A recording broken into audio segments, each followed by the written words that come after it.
আসসালামু আলাইকুম সুপ্রিয় দর্শক শ্রোতা, যে যেখান থেকে আমাদের সাথে সংযুক্ত হয়েছেন সবাইকে জানাচ্ছি ধন্যবাদ ও শুভেচ্ছা।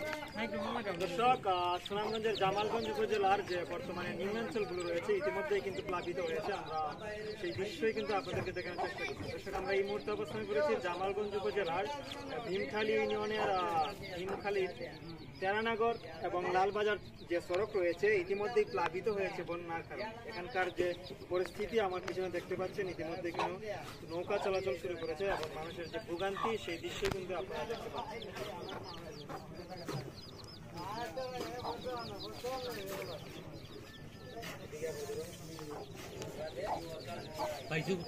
বিশেষ করে আমরা বলতে চাই জামালগঞ্জ